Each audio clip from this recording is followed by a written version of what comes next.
कक्षा 9वीं के सभी विद्यार्थियों का बहुत बहुत स्वागत है। जैसा कि विद्यार्थियों आप सभी जानते हैं, आप लोगों का जो अब लास्ट पेपर रहेगा, अगर आप लोगों ने आईटी वगैरह नहीं लिए तो फिर आपका लास्ट पेपर रहेगा सामाजिक विज्ञान का। हम बात कर रहे हैं कक्षा 9वीं के उन सभी विद्यार्थियों की जिन्होंने द्वितीय परीक्षा का फॉर्म भरा है। तो हम बात कर रहे हैं शैक्षणिक सत्र 2025-26 की, जिसमें सामाजिक विज्ञान का जो आप पेपर देने वाले हैं, हिंदी और इंग्लिश वर्जन वाले हमारे सभी विद्यार्थी, अधिकतर हिंदी मीडियम वाले विद्यार्थी पेपर देंगे। 23 क्वेश्चन आपको टोटल देखने को मिलेंगे। 75 मार्क्स का आपका पेपर आएगा। तो बच्चों, हम यहाँ पर स्टार्ट करते पहले क्वेश्चन से।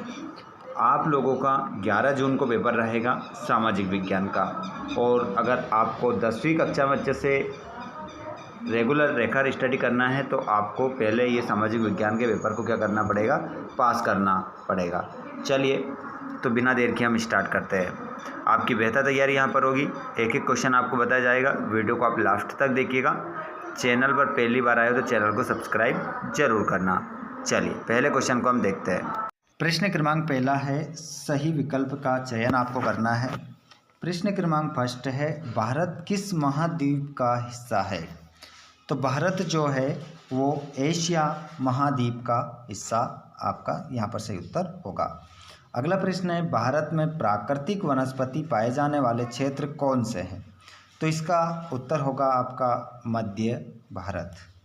अगला क्वेश्चन है, भारत के पड़ोसी देशों में किसका जनसंख्या घनत्व भारत से अधिक है? तो इसमें आपका जो उत्तर हो जाएगा वो हो जाएगा बांग्लादेश। बांग्लादेश आपका करेक्ट उत्तर यहाँ पर रहेगा। जिसके बाद में प्रश्न नंबर चौथा है, फ्रांस की क्रांति कब प्रारंभ हुई? तो देखिए 1789 आपका सही उत्तर होगा। द्वितीय इंटरनेशनल का संबंध था, तो ये जो था बच्चों वो था समाजवाद से। अगला क्वेश्चन, नाजीवाद किस देश में एक राजनीतिक विचारधारा के रूप में उभरा? तो यहाँ पर आपका होगा जर्मनी। इंग्लिश मीडियम वाले बच्चों, आपका भी यही आंसर रहेंगे, सेम ऑप्शन के हिसाब से आप लगा लीजिएगा। जिसके बाद में रिक्त स्थानों की पूर्ति आपको यहाँ करना है। तो यहाँ पर आप देखेंगे जुकाम और खांसी की दवा के लिए पादप का उपयोग किया जाता है। तो यहाँ पर जो खालिस्तान है इसमें आपका हो जाएगा जुकाम और खांसी की दवा के लिए पीपली, है ना, पादप का उपयोग किया जाता है। अगला क्वेश्चन है, 2011 की जनगणना के अनुसार भारत में साक्षरता दर थी। तो इसमें साक्षरता दर जो थी बच्चों वो थी 74.04%, है ना, फीसदी। जिसमें से पुरुष कितने साक्षर थे? 84.14, और महिला थी 65.46। अगला क्वेश्चन है, द सोशल कॉन्ट्रैक्ट रचना है। तो ये रचना जो है बच्चों वो है जीन जुक्कुएस। आपका हो जाएगा यहाँ पर जीन जुक्कुएस की ये क्या हो जाएगा, रचना है। अगला प्रश्न है, प्रथम विश्व युद्ध के लिए को जिम्मेदार ठहराया गया है? तो प्रथम विश्व युद्ध के लिए बच्चों जो जिम्मेदार ठहराया गया है वो ठहराया गया है आर्चड्यूक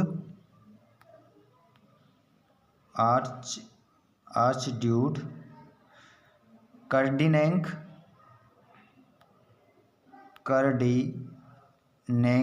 और उनकी पत्नी। ठीक है। अगला क्वेश्चन है,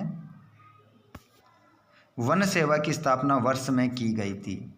तो यहाँ पर वन सेवा की स्थापना जो की गई थी वो की गई थी 1966 में।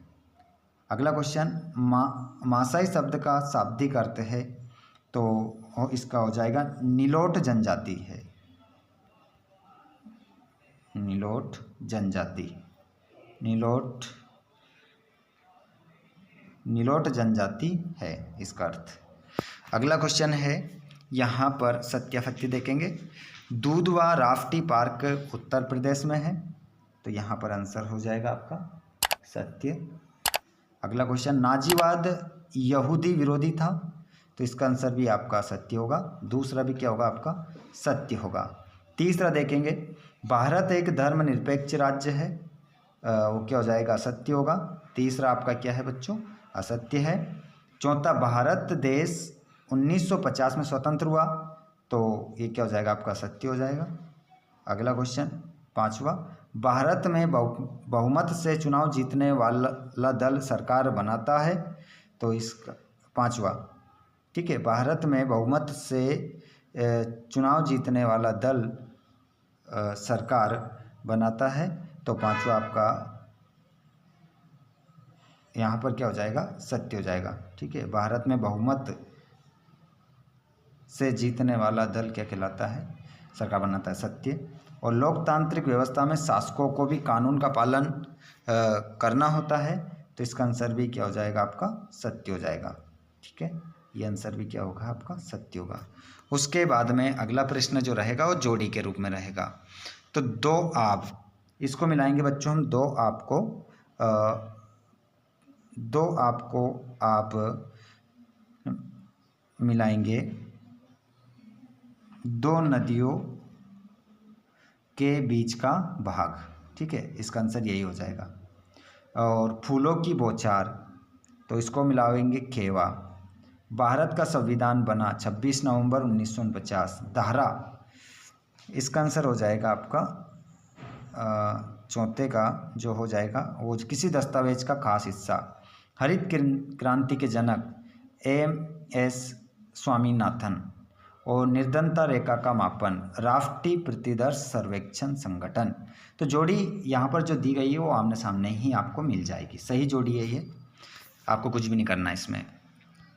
आगे हम देखेंगे प्रश्न नंबर 5, दो नदियों के बीच का भाग क्या कहलाता है। अभी हमने पढ़ा ऊपर दो आप कहलाता है, दो आप। ठीक है, अगला प्रश्न, दूसरा प्रश्न हम देखते हैं, जेट स्ट्रीम क्या है। तो मैं बोल रहा हूँ इसका आंसर बहुत बड़ा है, थोड़ा सा ज़्यादा बड़ा तो नहीं है पर सुन लीजिए, अच्छे सुन लेना, मैं बोल रहा हूँ स्पष्ट आवाज़ में। एक मजबूत धारा है जिससे एक या एक से अधिक वेग में क्रिया दूसरी क्षोभ मंडल या समताप मंडल में एक क्षितिज अक्ष के साथ केंद्रित होती है। मतलब एक ऐसी धारा है जिसमें क्या होता है एक या एक से अधिक वेग में जो क्रिया होती है वो दूसरी क्षोभ मंडल या समताप मंडल में और एक क्षितिज अक्ष के साथ केंद्रित होती है। ये इसका आंसर होगा दूसरे वाले का। जेट स्ट्रीम क्या है। छुआछूत की समाप्ति का प्रावधान किस अनुच्छेद में है। तो इसका आंसर हो जाएगा बच्चों आपका अनुच्छेद 17। अगला क्वेश्चन, निर्धनता से क्या आशय है। तो इसका आंसर जो होगा वो होगा स्वच्छ जल और सफाई सुविधाओं का अभाव, है ना, ये आपका आंसर हो जाएगा। और मनरेगा का क्या उद्देश्य है। तो इसका आंसर होगा एक वित्तीय वर्ष में कम से कम 100 दिनों की गारंटीकृत मजदूरी रोजगार प्रदान करने, ग्रामीण क्षेत्रों में आजीविका सुरक्षा का उद्देश्य पर जोर देना। ठीक है, इसमें 100 दिन का क्या करवाया जाता है, रोजगार प्रदान किया जाता है ग्रामीण क्षेत्रों में। और बफर स्टॉक का मुख्य उद्देश्य है। तो इसका जो मुख्य उद्देश्य था बच्चों वो था फसलों का मूल्य निर्धारित न्यूनतम सीमा में ना हो, है ना, न्यूनतम सीमा में ना हो, ये इसका आंसर हो जाएगा। उसके बाद में यहाँ पर हम बच्चों देखेंगे तो ये आपके क्वेश्चन आएंगे 6 से लेकर 23 तक। इसमें नीचे आपको मानचित्र भी रहेगा। तो मृत्यु दर किसे कहते हैं आप सभी जानते हैं। और ये बंजारा समुदाय कहाँ रहते हैं, संविधान सभा क्या है लिखिए, आम चुनाव क्या होते हैं लिखिए, उपचुनाव क्या है लिखिए। उसके बाद छोटे किसान किसे कहते हैं, मझोले और बड़े किसान किसे कहते हैं। पूरा क्वेश्चन पेपर है ये, आपको अच्छे से इसको सोल्व करना है और सभी प्रश्नों के उत्तर आपको लिख कर आना है। एक भी प्रश्न आपको नहीं छोड़ना है बच्चों। अगर कोई भी दिक्कत हो, कोई सा प्रश्न आपको नहीं मिले तो आप हमें कमेंट करके बताइएगा। हमारा टेलीग्राम चैनल है, उस पर आपको इनके सभी आंसर आपको सेंड कर दिए जाएंगे। जो अभी हम बात कर रहे थे मानचित्र की, वो किस में मिलेगा आपको, अच्छे से मानचित्र में दर्शाइएगा, यहाँ से आप 4 नंबर लोगे।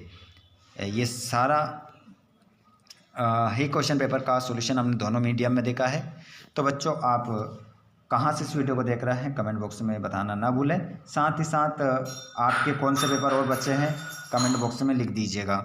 जो भी पेपर आपके बचे हैं कमेंट बॉक्स में बताइएगा। और चैनल को सब्सक्राइब नहीं करा है तो कर लीजिएगा, जिससे आपको आने वाले वीडियो का नोटिफिकेशन मिल जाएगा। धन्यवाद साथियों।